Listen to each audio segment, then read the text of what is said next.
speaking to you guys. Today, I'd like to talk to you about exploring the creativity that's inside of you. Let me ask you a question. When was the very last time that you heard a piece of music, saw a piece of art, enjoyed a meal, and decided that was really good, or how it made you feel? Do you remember when? Well, I'm hoping that in this speech that'll trigger that memory for you because it's very important. Too many times we get inspired and we don't even recognize it. We just cast off to the side as if it were unimportant, and it is.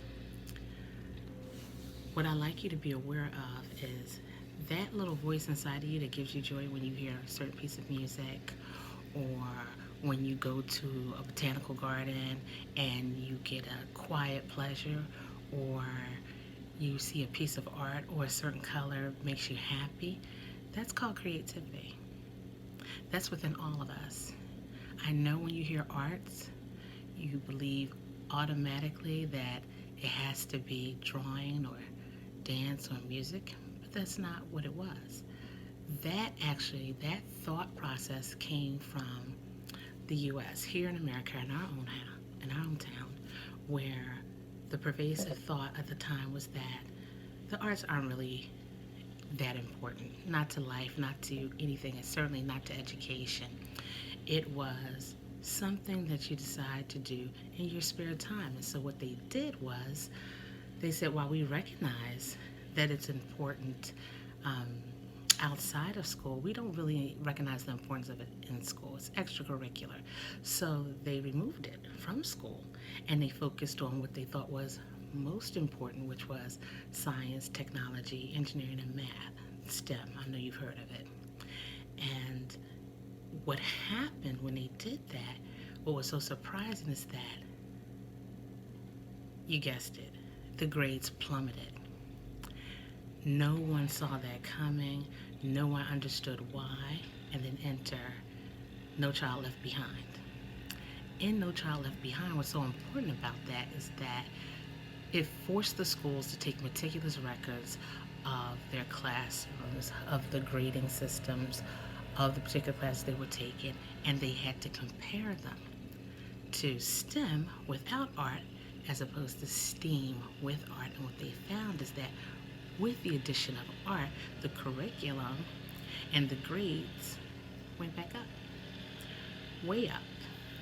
And what they found is that not only is that important in school, but it's also important in the workplace, which is why you see now this pervasive thought of workplace culture, adding music, more art on the walls, um, lively colors to brighten the day, because they recognize that creativity inspired by the arts also permeates other facets of learning, work life, and engaging with each other.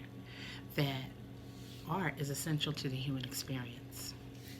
Almost as soon as we're born, our motor skills are developed. As children, we can communicate through artistic expression. That is not ended as you grow, as you develop.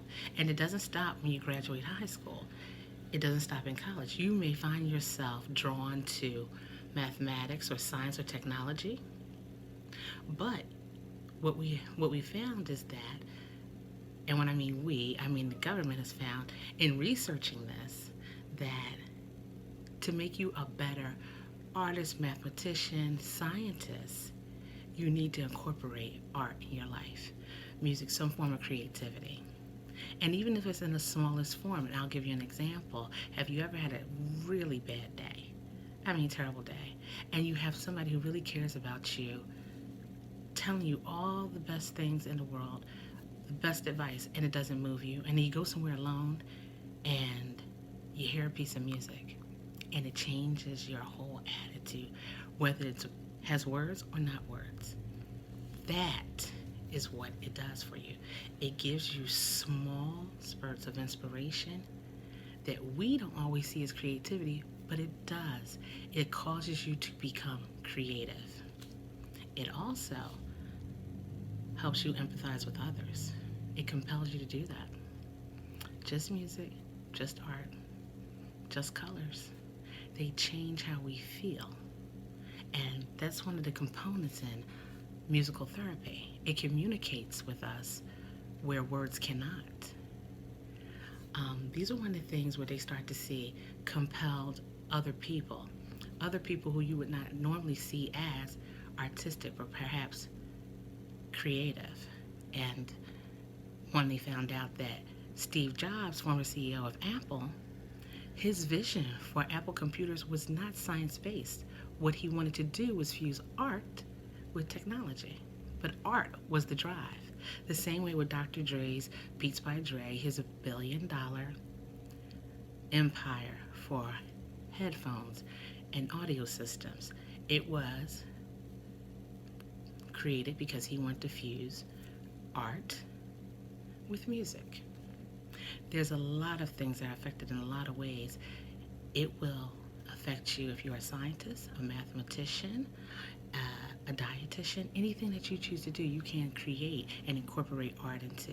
So what I want you to do, if I can give you one thing to take away from this, is that be aware. Be very aware of your surroundings. Know that your creativity comes in a variety of forms.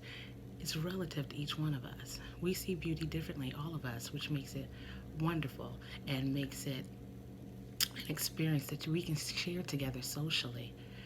You don't have to be a Renaissance master or a skilled musician, but you will change how you feel. And when you start to change, when you start to recognize how you feel after you hear that piece of music, how you see something aesthetically pleasing to you, how it makes you want to create or work on that particular work project, give you a different viewpoint on how you should attack a problem, you'll start to share that. Your paradigm will change, and you'll want to share that with your children, your neighbors, your family.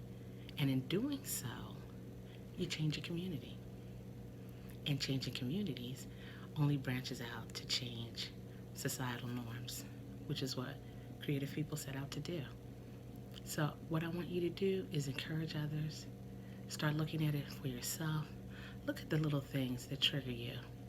After you've tried something, see if you say, I want to try it a little differently. See if you see a nice color, bright orange or yellow or purple or whatever it is, how that makes you feel. Pay attention. Be aware. See if it makes you want to paint. See if it makes you want to doodle.